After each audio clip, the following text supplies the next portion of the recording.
You can see me here today, an 84-year-old woman with white hair and hands wrinkled by time. But you can't imagine the story I carry inside me. There are things we keep for so long they become part of us, like these marks that life leaves on our skin. Before I begin, please comment where you're watching this from, and don't forget to subscribe to the channel and like the video. My name is Helen.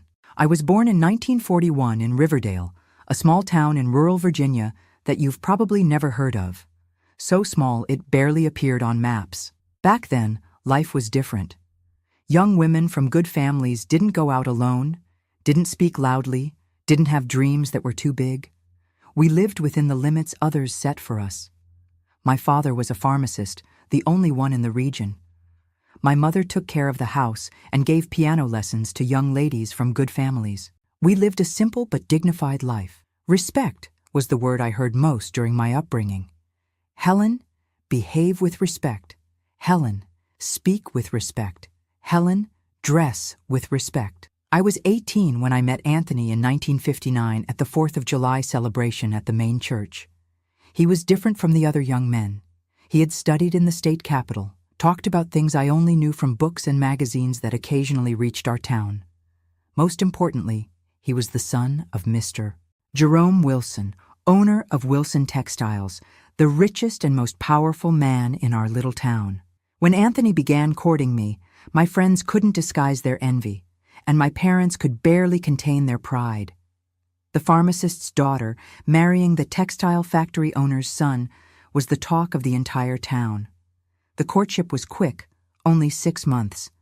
In those days, these things weren't prolonged.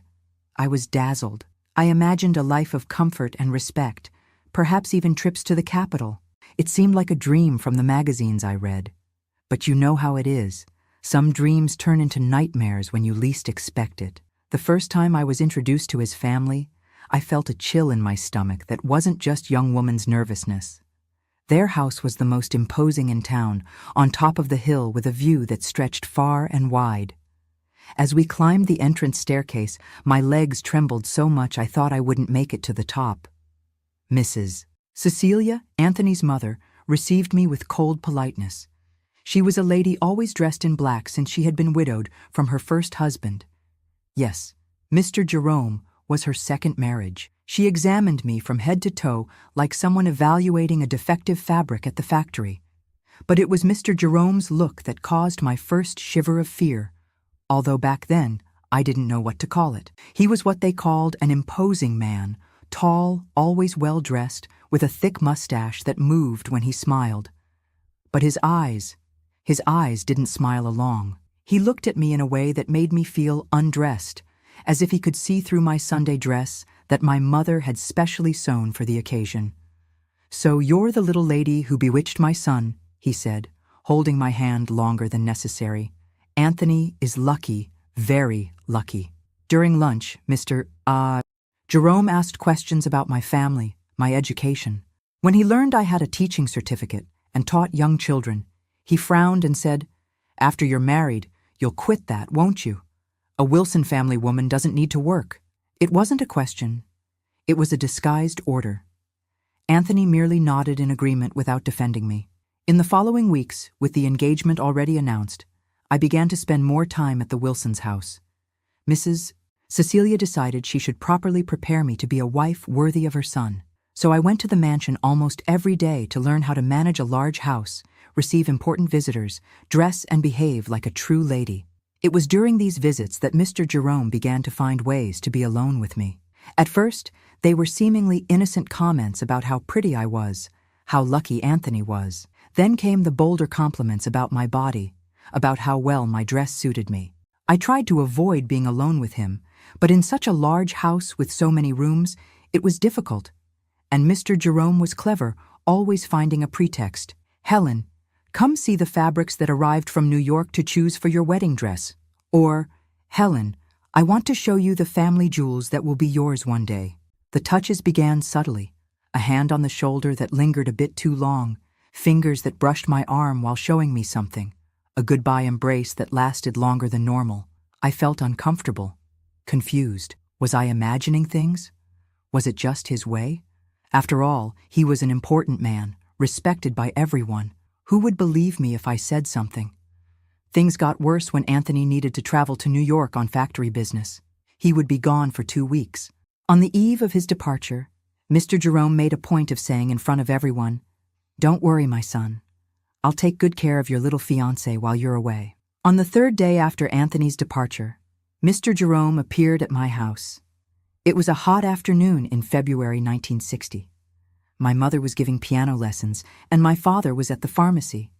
He entered smiling, bringing a package. "I brought a gift for you, Helen, a special fabric that arrived from the capital. I thought we could go to the factory for you to see how it would look for a dress." My heart raced. I didn't want to go, but how could I say no to my future father-in-law, to the most powerful man in town? My mother, upon returning and finding him in the living room, was so honored by the visit that she practically pushed me out the door with him. "How kind, Mr. Jerome. Helen, get ready quickly. Don't keep your future father-in-law waiting." The drive to the factory was the longest of my life. In the car, he talked about business, about how the Wilson family had influence even in the state capital, about how lucky I was to be entering such an important family. When we arrived, I noticed the factory was practically empty. It was Sunday. Only a few security guards were around. He took me to the fine fabric warehouse at the back of the main building. "This is where we keep the special imported pieces that we don't show to just anyone." He locked the door behind us. My God, the sound of that key turning in the lock still echoes in my nightmares to this day. It was there that it happened for the first time. When I tried to scream, he covered my mouth with his hand and said words I burned into my memory. "Nobody will believe you. I'm Jerome Wilson. If you say anything, I'll end the wedding and your family's reputation. Your father will never sell another medicine in this town. Your mother will lose all her students. You'll have to leave here like dogs being driven away, and you'll be a rejected bride, a talked-about young woman. What future would you have?" When I returned home, I locked myself in my room and cried until I had no more tears. I felt dirty, humiliated, betrayed. I thought about telling my mother, but his words hammered in my head. He was right. Who would believe me against him? Who would risk confronting the powerful Jerome Wilson? I tried to avoid going to the Wilsons' house, inventing excuses. But how could I explain to my family, so proud of the approaching wedding? How could I tell Anthony that his father, the man he admired, was a monster? And what if he didn't believe me? What if he chose to side with his father? Anthony returned from his trip, bringing gifts for everyone. For me, a delicate pearl set that had belonged to his grandmother. "For you, our wedding gift," he said, hugging me. A hug that should have been comforting, but felt like chains. The weeks passed, wedding invitations being printed in the capital, the church being decorated, and me getting thinner and paler every day, smiling a smile that didn't reach my eyes. My mother attributed it to a bride's nervousness. "All brides get like this before the big day," she would say, adjusting my dress that needed to be taken in with each fitting. And Mr. Jerome continued to find moments to threaten me, to touch me, to remind me that I was in his hands. "After you marry my son, we'll find time to meet with more privacy," he would whisper when no one could hear. "After all, we'll be family, won't we?" The wedding took place in June 1960 at the main church. The entire town attended. I walked to the altar like someone walking to the gallows, hiding my despair behind the bridal veil. During the ceremony, I looked at Mr. Jerome in the front row, smiling like the proud father everyone thought he was, and I felt nauseous. We moved into a house that Mr. Jerome had built for us, not far from the main mansion, to keep the family united, he said. Anthony began working longer hours at the factory, taking on more responsibilities, and I was trapped in that beautiful house that was a prison to me, waiting each day for the moment when the door would open and Mr. Jerome would enter, using the key he kept for emergencies. Can you imagine what my days were like? The constant terror, the knot in my stomach, the startling at every noise at the door. I lived in a waking nightmare, not knowing how to escape, having no one to turn to. In those days, these things weren't spoken about, weren't reported. A woman who accused a powerful man would be destroyed along with her entire family. But I knew deep in my soul that this couldn't continue, that somehow, at some point, I would need to find the courage to break that cycle of abuse and silence. I just didn't know how or when that opportunity would come. In 1961, I discovered I was pregnant. For a brief moment, I thought this would change everything. When I told Anthony, he hugged me with tears in his eyes, so happy he could barely speak. "We're going to be a real family," he said, his hands on my still flat belly. I smiled a genuine smile for the first time in a long time. In my naivete, I thought now Mr. Jerome would leave me alone, that he would respect the mother of his future grandchild, that my prayers had finally been answered. But things aren't that simple in real life, are they? He just became more careful, choosing his moments better, but the visits didn't stop. My belly grew along with my despair. I had nightmares almost every night. Sometimes I thought about running away, disappearing in the capital. But how? Without money, without support, without anyone to help me, a pregnant woman alone in the world? And my parents, what would become of them when Mr. Jerome took revenge? It was in my 7th month of pregnancy that everything changed. It was March 1962. There was a suffocating heat that day, the kind that makes clothes stick to the body, that makes everything harder, especially for a woman carrying a huge belly like I was. Anthony had traveled to finalize the purchase of new looms for the factory. The maid had gone out to shop at the market. I was alone at home, trying to rest a bit in the bedroom, when I heard the front door open. I immediately recognized the heavy steps climbing the staircase. I tried to get up. I wanted to lock the bedroom door, but my heavy body made me too slow. Before I could reach the lock, Mr. Jerome entered with that same smile that froze my blood. "I came to see how my little grandson is doing," he said, approaching the bed where I was sitting. I tried to back away, to protect my belly with my hands, as if I could hide the baby from him. "Please, not today," I begged. "I'm tired. The baby is restless." He ignored my words, as he always did. He sat on the edge of the bed and placed his hand on my belly. "It's going to be a boy, I'm sure. A strong heir for the Wilsons. You're doing your part well, Helen." When his hands began to slide beyond my belly, something broke inside me. It was as if a dam had burst, as if all the anger, fear, and humiliation I had swallowed for so many months suddenly overflowed. "No," I shouted, pushing his hands away with a strength I didn't know I had. "Enough! If you touch me again, I'll tell everything to Anthony, to Mrs. Cecilia, to the entire town." He laughed, a cold laugh that chilled me to the bone. "Nobody will believe you. It will be your word against mine, the word of a hysterical young woman against that of a man respected by all. You will destroy your family, your marriage, and for what? To be pointed at in the street as crazy, or worse, as your father-in-law's seducer." At that exact moment, as if God had finally heard my prayers, the bedroom door opened again. It was Anthony. He had returned early from his trip, wanting to surprise me. His face, upon seeing his father sitting on our bed with his hands on me, first registered confusion, then a growing suspicion. "Father, what are you doing here?" he asked, his voice strangely controlled. Mr. Jerome stood up calmly, adjusting his suit jacket as if nothing unusual was happening. "I came to see how your wife and my future grandson are doing. You should be grateful for my concern."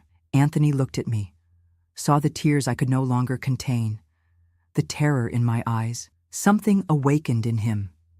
An intuition, perhaps, or simply the truth that had always been before his eyes, but that he refused to see. "Helen, what's happening? Why are you crying?" he asked, approaching the bed, ignoring his father. I looked at Mr. Jerome, who stared at me with a silent warning in his eyes. At that moment, something inside me broke, and at the same time, something new was born. The courage of desperation, perhaps. Your father has been visiting me when you're not here. He touches me, Anthony, since before our wedding, at the factory, here at home, when I'm alone." The words came in a torrent, like a dam finally breaking. Anthony's face transformed before my eyes. The color drained from his face, then an intense red took over his skin. I had never seen that expression on him before. He turned slowly to his father. "Is this true?" he asked, his voice almost unrecognizable. Mr. Jerome maintained his pose of offended dignity. "Of course not. Your wife is confused, hormonal because of the pregnancy. I've always had only paternal affection for her. You know that." "Liar!" I shouted, all the anger and humiliation of months exploding at once. "Tell the truth. Tell him what you did to me at the factory warehouse when he was in New York. Tell him the threats you made to my family. Tell him why I lost so much weight before the wedding, why I cry in secret when I think no one is watching." Anthony looked from me to his father, his face contorted in an agony of doubt. Mr. Jerome tried one last gambit. "My son, are you going to believe the hysterical accusations of this girl, or the word of your father? I, who built all this for you, who always put our family above everything?" It was at that moment that something happened that changed everything. The bedroom door opened once more. It was Mrs. Cecilia. She was pale, her hands trembling, holding on to the doorframe. "I heard everything," she said, her voice almost a whisper. "Jerome, how could you? Again?" "Not again." "Again?" repeated Anthony, turning to his mother. Mrs. Cecilia entered the room, suddenly looking very old and tired. "Your father did the same thing to my secretary 2 years ago, and before that to the accountant's niece." I closed my eyes. I pretended not to see. I preserved the family name. But I can't anymore. Not with my son's wife. Not with the mother of my grandchild. What happened next was like an earthquake that destroyed everything we knew, but that also opened space for something new to be born from the ruins. Sharing this part of my story feels like reliving that devastating moment. My heart still races when I remember it. If my story is touching you in any way, please subscribe to the channel and leave a like. Your subscription helps bring this message to other women who may be suffering in silence at this very moment. Now, let's continue. Anthony lunged at his father with a fury I never imagined in that always controlled man. Mr. Jerome, surprised by the reaction of his always obedient son, didn't have time to defend himself. The two of them rolled across the bedroom floor while Mrs. Cecilia screamed for them to stop. I was paralyzed on the bed, fearing for the baby, fearing for Anthony, fearing for what would come after this moment of explosive truth. The fight was brutal. Furniture was knocked over, glass shattered. Anthony shouted words I had never heard him pronounce before. Accusations, curses against his own father. It was Mrs. Cecilia who finally managed to separate them, placing herself between the two. "Enough!" she shouted with an authority none of us knew she possessed. "Jerome, get out of this house now. You are no longer welcome here, nor anywhere my son and I will be." Mr. Jerome, with a bleeding lip and torn jacket, looked at all of us with hatred. "You'll regret this. Without me, without my money, without my name, what are you?" "Nothing." Anthony, still breathing heavily, stood up from the floor. "Get out of my house, out of my life. If I hear you've been near my wife again, I won't be responsible for my actions." When Mr. Jerome finally left, slamming the door hard, the silence that remained seemed too heavy to bear. Anthony came to the bed, knelt by my side, took my hands in his. "Why didn't you tell me before? All this time, you suffering alone." His tears fell on our joined hands. "I was afraid," I finally replied, freed to speak the truth. "Afraid you wouldn't believe me. Afraid of what he could do to my family. Afraid of losing everything." "Forgive me," he whispered, his head bowed. "I should have noticed. I should have protected you." Mrs. Cecilia approached too, sat on the other side of the bed. Her face, always so controlled, now showed all the pain and shame she carried. "The fault is mine too," she said. "I knew the kind of man he was, but I chose silence to preserve appearances, the family name. How many women suffered because of my silence? How many lives did he destroy while I looked the other way?" That March afternoon marked the beginning of something new. Still in the bedroom, with the shards of a broken lamp scattered across the floor, we made a pact, the three of us. No more silence, no more submission, no more fear. The next morning, Anthony left early. He went straight to the family lawyer, not to cover up the case as Mr. Jerome certainly expected, but to initiate legal proceedings. He wanted justice, wanted protection for me, and for other women his father might victimize. The entire town soon knew. In a small place like Riverdale, secrets of this magnitude couldn't be contained. There were those who didn't believe, who took Mr. Jerome's side, the great benefactor of the town. There were also those who finally found the courage to speak, other women who had gone through the same as I had. Mrs. Cecilia, who had always lived in her husband's shadow, revealed a strength that surprised everyone. She divorced Mr. Jerome, something almost unheard of for a woman of her position in those days. She gave up material comforts, social status, everything to stand by her son and daughter-in-law, everything to do what was right finally. The legal process was long and painful. In 1962, cases like mine rarely reached the courts, rarely were spoken about openly. We were involuntary pioneers in a fight that many women still wage today. In April of that same year, my daughter Marianne was born. When I held that perfect little being in my arms for the first time, I felt that all the suffering had been worth it if the final result was this perfect child in my arms. Anthony cried when he saw her, and at that moment I knew that despite everything, we had a chance to be a real family. Mr. Jerome's trial took place in October 1963. 5 women, including myself, testified against him. The social pressure was immense. We received threats, attempts at bribery. We were called liars, traitors, ungrateful, but we remained firm. Ironically, it was Mrs. Cecilia who provided the most compelling evidence against her ex-husband. Diaries she had kept for years, recording dates, names, incidents she had witnessed or learned about, but about which she had remained silent for a long time. "My silence made me complicit," she said before the judge. "I cannot undo the past, but I can help shape a future where men like Jerome Wilson cannot abuse their power with impunity." Mr. Jerome was sentenced to 5 years in prison. At the time, it seemed like a huge victory. Today, looking back, I know the sentence was too lenient for the damage he caused to so many lives.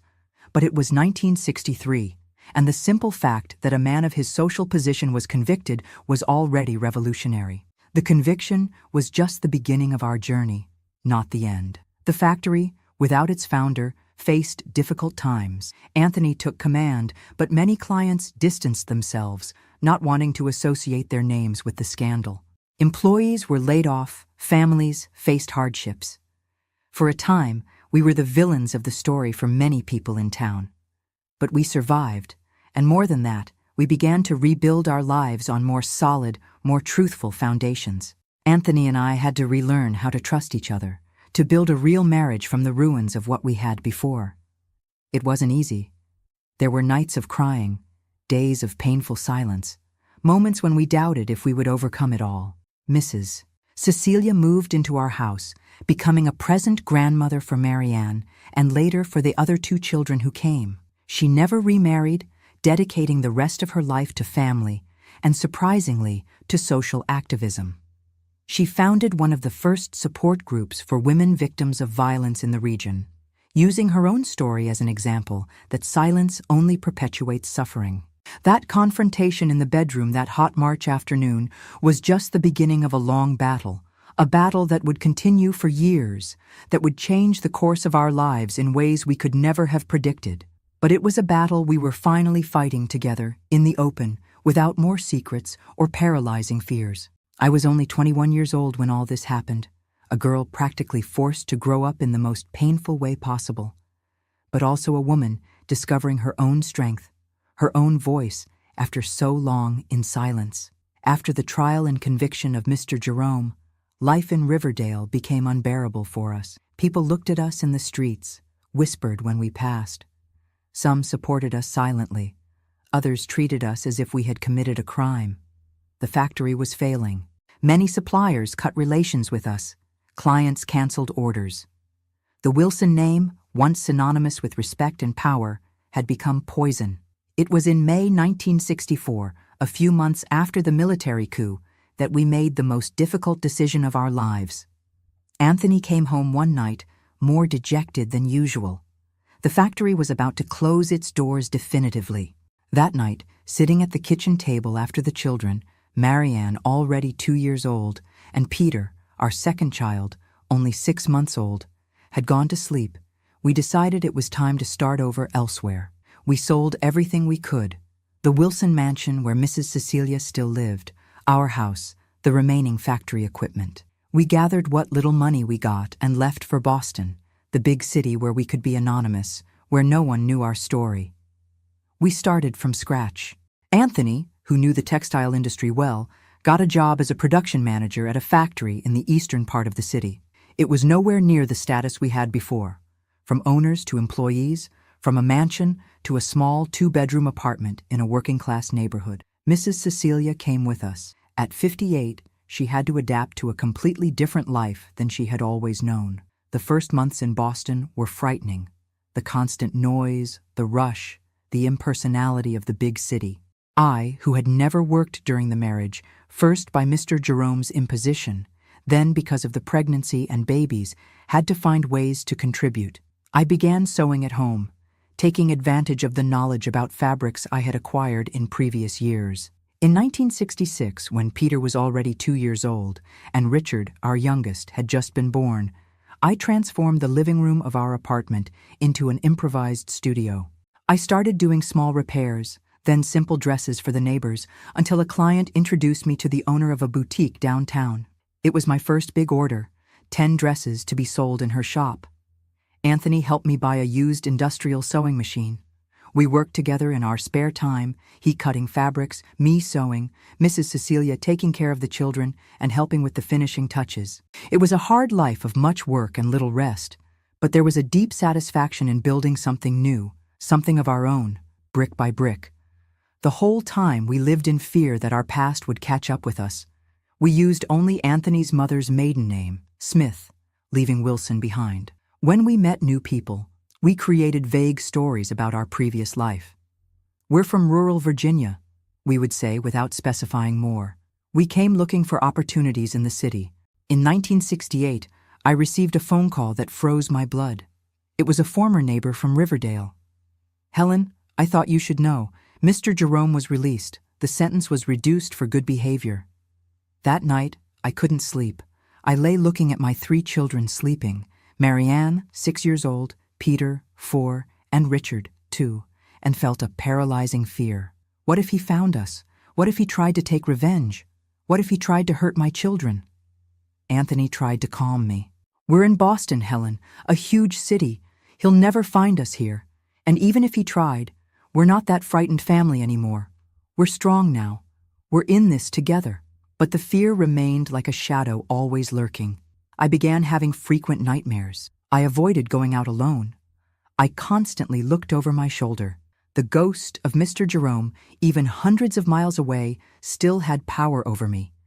It was Mrs. Cecilia who saved me this time. One afternoon, while the children were at school and Anthony at work, she sat with me in the studio. "Helen," she said, taking my hands in hers, "you can't let him continue to imprison you, even from a distance. We've already lost too much because of him. We can't also lose our present, our future. I have something to show you." It was an obituary, a small note in the Riverdale newspaper. "Jerome Wilson, 65, former industrialist, died yesterday of a heart attack. The body was buried in the municipal cemetery without the presence of family members." "He died alone," said Mrs. Cecilia. "Without family, without friends, without the empire he built. It's over, Helen. He's really over." I cried when I read that clipping. They weren't tears of joy or sadness. They were tears of relief, of liberation. The monster of my nightmares had disappeared forever. It was as if an enormous weight had been removed from my shoulders. In the following weeks, I began to sleep better. I started smiling more. I recovered the pleasure in small things I had forgotten. The taste of a leisurely Sunday breakfast, the sound of children's laughter playing, the feeling of sun on my face during a walk in the park. My little studio grew. I hired 2 seamstresses to help with the growing volume of orders. Anthony, seeing the success of the business, began to dream of leaving his factory job so we could work together. In 1969, we took the step that had seemed impossible a few years before. We opened our own clothing factory.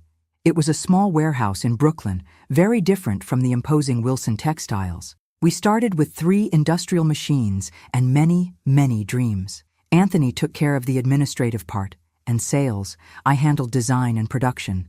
Mrs. Cecilia, even at over 60 years old, helped with supervising the seamstresses and quality control. The 1970s began with a wave of optimism for us. The studio prospered. The children grew up healthy. We had managed to buy a larger apartment closer to downtown. The terrors of the past were slowly losing strength, transforming into scars. Permanent marks, yes, but ones that no longer caused acute pain with every movement. America was experiencing the so-called economic miracle. National fashion was gaining strength, encouraged by campaigns like American Style from the government. We took advantage of the moment. We expanded the factory, began producing not just for boutiques, but for department stores. We hired more employees, bought better equipment. It was in 1972 that I received the invitation that would change the course of the story again.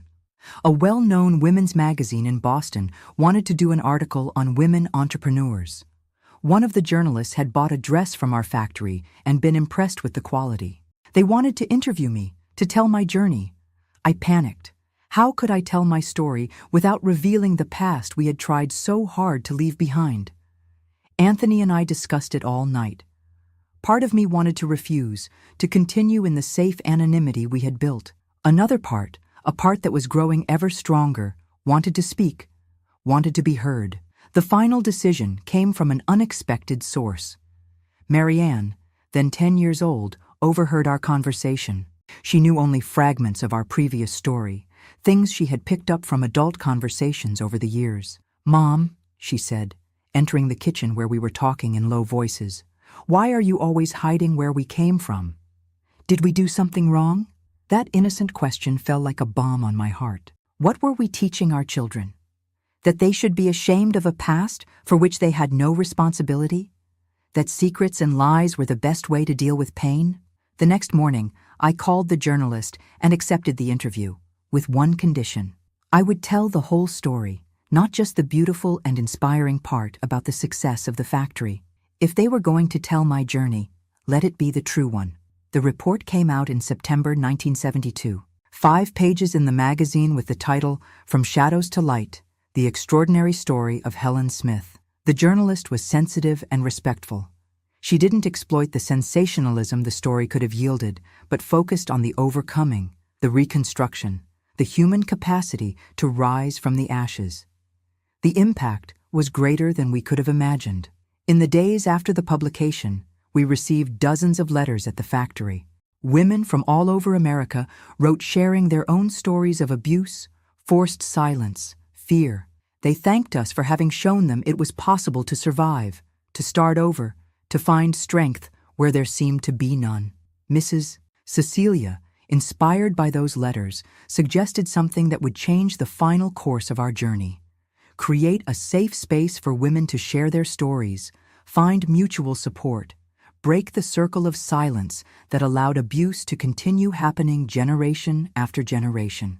"We cannot change the past," she said, "but we can use our experience to change the future of other women." That's how in January 1973, the Helen Center for Women's Support was born, initially operating in a small room at the back of our factory. Once a week, on Wednesday evenings, women gathered there. At first, there were only 5 or 6. Soon, there were dozens. They shared stories, anguish, fears, but also hopes, plans, small and big victories. Even during the hardest years, when gatherings of any kind were viewed with suspicion, we continued. We disguised the meetings as sewing classes or craft courses. In a way, it was true. We were teaching each other how to re-stitch lives torn by violence, to sew new futures from the scraps of what remained. The following years were ones of growth in every sense. The factory prospered, reaching over 50 employees by 1975. The support center expanded to its own building in 1974, offering not just emotional support, but also legal assistance, professional courses, daycare for the children of women who needed to work. Marianne, our oldest daughter, grew up observing all of this. At 15, in 1977, she was already helping at the center, accompanying the children while their mothers participated in the meetings. Anthony, who initially had reservations about our public exposure, became a fierce defender of the cause. When questioned by other men, he didn't hesitate to say, "This isn't a women's issue, it's a humanity issue." Mrs. Cecilia lived to see the center complete 5 years of activities. She passed away in 1978 at 72, peacefully in her sleep. Her last request was that there be no closed mourning or black clothes at her wake. "Celebrate the life I had," she said in her final days. "Especially celebrate the second part of it, the one I truly chose to live." By the late 1970s, looking back at the path we had traveled, it was hard to recognize in that terrified young woman from Riverdale the woman I had become. Years of silence, of quiet reconstruction in Boston, had been fundamental. A necessary cocoon where I could heal, strengthen myself until I was ready to emerge and take flight. The fear never completely disappeared. Scars that time softens but doesn't erase. Certain dates, certain smells, certain sounds can still bring me flashes of the past. But I learned that being strong doesn't mean not being afraid. It means moving forward, despite it. The years of silence, that period when we lived almost in hiding in Boston, rebuilding our lives brick by brick, were essential. It was in that silence that I found my true voice. It was in that apparent hiding that I discovered the courage to show myself completely. As my mother-in-law, Mrs. Cecilia, said in her final years, "Sometimes we need to hide to survive, but we can't remain hidden if we truly want to live." And living, not just surviving, was what we were finally learning to do. But life always holds surprises, even when we think we've finally found balance. And the circle that began to close that afternoon in Riverdale still had a final arc to complete. It was in 1985, when I was already 44 years old, that I received a letter that made my heart stop for an instant. The envelope had a postmark from Riverdale, a name I hadn't seen written in a long time, but that never stopped echoing in the depths of my memory. The letter was from Mary Sanders, the former wife of the accountant at Wilson Textiles. I opened it with trembling hands, fearing what I might find inside. But they weren't bad news, at least not directly. Mary wrote to tell me she had read my story in the magazine. Someone had kept that 1972 edition all these years, and that, inspired by what I had done, she was trying to help a young woman in town who was going through a similar situation. "The difference, Helen," she wrote, "is that this time the aggressor is Jerome's son, Charles Wilson. He returned to Riverdale a few years ago, reopened part of the factory on a smaller scale, and has been repeating his father's behaviors. Charles was Anthony's half-brother, born from Jerome's first marriage. He was almost 20 years older than Anthony, and we never spent much time together. He was already living in California when I got married. I could barely remember his face. I could have thrown that letter away. I could have responded with a few words of encouragement and continued with my rebuilt life in Boston. After all, what did I owe to that town that had expelled me, to that family that had destroyed me? But in the nights that followed, I couldn't sleep. I saw the face of that unknown young woman, felt the same terror I had felt, saw Charles's face, which in my imagination was identical to Jerome's. It was as if the entire path I had traveled, all the healing I had achieved, only had meaning if it helped interrupt that vicious cycle. I showed the letter to Anthony. He was 48 years old then, his hair already showing gray strands at the temples, lines of expression around his eyes. He remained silent for a long time after reading it. "We're going, aren't we?" he finally said. It wasn't a question. It was a statement. After all we had lived through together, he knew me well enough to know what my decision would be. "Yes," I answered. "But first, we need to talk to our children." Marianne was 23 years old then, in law school, directly influenced by our history. Peter, at 21, worked with us at the factory, already taking on administrative responsibilities. Richard, the youngest at 19, was studying journalism. All of them knew fragments of our previous story, but had never set foot in Riverdale. We gathered the three of them one Sunday night after dinner. I told the complete story from beginning to end for the first time. Marianne cried silently. Peter clenched his fists with contained anger. Richard took quick notes, always the journalist. "I'm going with you," Marianne said immediately. "I'm almost a lawyer. I can help." "I'm going too," declared Peter. "I won't let you face this alone." Richard looked at all of us and smiled slightly. I think I just found the topic for my senior thesis, investigative journalism on cycles of power abuse in small towns. At that moment, looking at my 3 adult children, I felt something I had never experienced before. It wasn't just Anthony and me against the world anymore, hiding, protecting ourselves. It was an entire family, strong, united, ready to face the past with heads held high. Our return to Riverdale in August 1985 didn't go unnoticed. The bus dropped us off in the central square, and it was enough to look around to see how time had transformed that place. The town had grown, new stores, paved streets where there was once only dirt, but some curious glances were still the same as 20 years ago. "It's her," I heard a lady whisper to another as we passed. "Helen from the Wilson scandal." We stayed at Mrs. Jerima's small inn, the only one in town. She recognized us immediately, hard not to recognize, with Anthony looking so much like his father when he was young. But she received us with a silent dignity, without questions, just a nod of the head as if to say, "It was time for you to return." Mary Sanders met us the next morning. Time had not been kind to her, completely white hair, a face marked by deep wrinkles, a curved spine. But her eyes still had that vivacity I remembered, that quiet intelligence. She hugged each of us, lingering a bit longer with Marianne. "You have your mother's eyes," she said. "The same brave eyes." The young woman Mary wanted to introduce us to was named Lucy.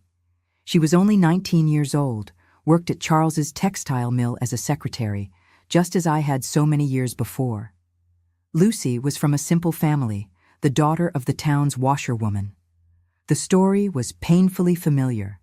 The compliments that became touches, the touches that became aggressions, the threats to maintain silence. Marianne was the one who conducted the conversation with Lucy in a room at the back of Mary's house. Richard stayed outside, noting important points for his investigation. Peter and Anthony went to the square where the town's men used to gather, to feel the temperature, to understand who supported Charles and who could be our ally. I stayed in the living room with Mary, looking at old photographs of the town, reconnecting with a past I had tried to bury. "You know," said Mary, "half the town thinks you were very brave. The other half still says you destroyed the most important family here, and with it, the local economy." I smiled slightly. "And you, Mary, what do you think?" "I think you arrived just in time," she answered. "Charles is trying to run for mayor in the next election. He has been using the family name, his father's legacy. Not the criminal legacy, of course, just the business legacy. If he gets this political power, in addition to the economic power he already has..." She didn't need to finish the sentence. I understood all too well. What happened in the days that followed was like a whirlwind that swept through Riverdale. Richard, with his journalistic instinct, began to find other victims, not just Charles's, but also former victims of Jerome's who had never spoken. Marianne, using her legal knowledge, still in formation, organized accounts, made formal records. Peter and Anthony had the boldest idea. They went to the textile mill and directly confronted Charles. It was the most tense moment of our journey. Charles, then over 60 years old, was the living image of Jerome. The same bearing, the same look of contempt, the same arrogant tone. "You've come back to finish destroying what's left?" he said, feigning a tone of irony, his eyes flashing with anger. "We've come back to prevent history from repeating itself," Anthony replied, with a calmness that I knew cost him an enormous effort. "People are talking, Charles, and this time there won't be silence." It was enough to initiate a true revolution in the town. Richard recorded testimonies. Marianne organized what would become a support group, modeled after the one we had in Boston. Peter and Anthony spoke with former factory employees who had information about financial irregularities in Charles's businesses. On the morning we were to depart, we found a group of women waiting in front of the inn. There were more than 20 of them, of all ages, from all social classes in the small town. They were there to thank us, to share their stories, to ask us not to forget them again. Lucy was among them, her face transformed by a new confidence. "I'm going to file a formal complaint," she said, "and I'm going to run for the town council in the next election. This town will no longer be governed by fear." We left Riverdale different from how we found it, and we departed different from how we arrived. The circle didn't close on that visit. On the contrary, it opened, expanded, transformed into something bigger. Charles never became mayor. In the months that followed, accusations accumulated, not just about abuses against women, but also about tax fraud, evasion, bribery of public officials. A series of reports that won journalism awards.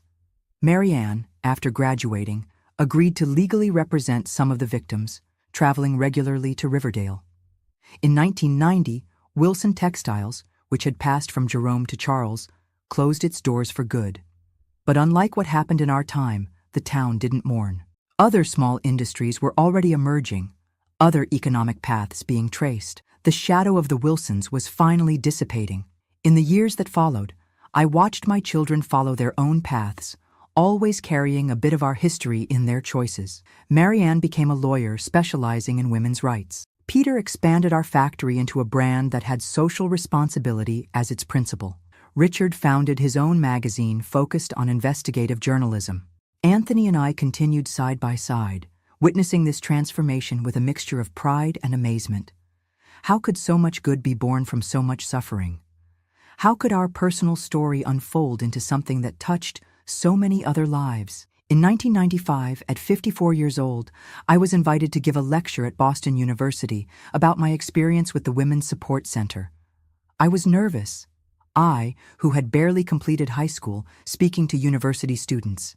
But when I went up on stage and saw all those young faces, eager for knowledge and change, the words flowed naturally. There are moments in our lives, I began, when silence seems to be the only possible path.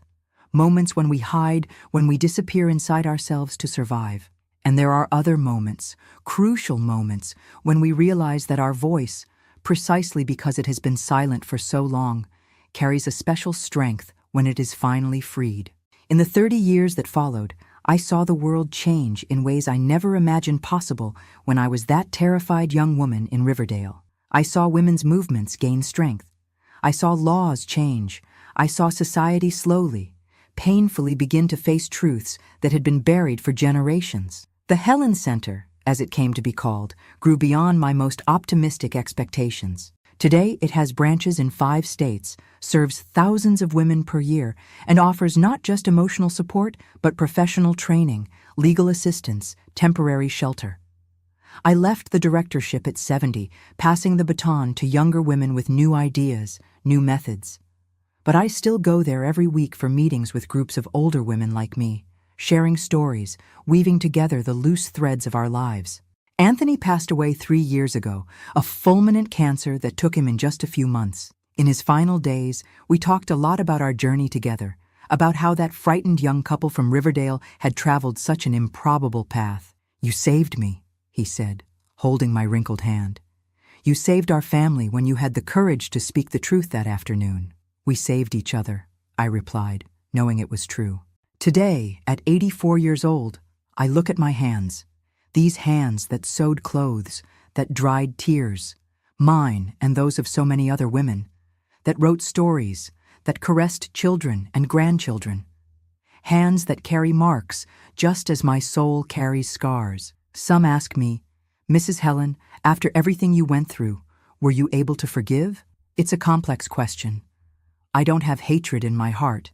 It would be too heavy a burden to carry for so many decades. But I also don't believe that forgiveness means forgetting or diminishing the gravity of what happened. What I did was transform that pain into something greater than itself. Like a fabric that tears and instead of being thrown away, is reworked into something new, something useful, something beautiful. You can see me here today, an 84-year-old woman with white hair, hands wrinkled by time. You might see just an elderly woman telling stories from a distant past. But what you don't see, what only I know, is that inside this aging body still lives that 18-year-old girl from Riverdale, that terrified young mother, that 30-year-old woman starting over from scratch in Boston, that 40-year-old activist finding her true voice. They are all parts of me. They all brought me here. And for all of them, and for all the other women whose stories have intertwined with mine, throughout these years, I am grateful for this time I've been given, for this journey that, despite all the pain, I wouldn't trade for any other. Because in the end, that's what we are. Stories within stories, cycles that close and open, torn fabrics that find new purposes, new beauties. If you liked my story, please subscribe to the channel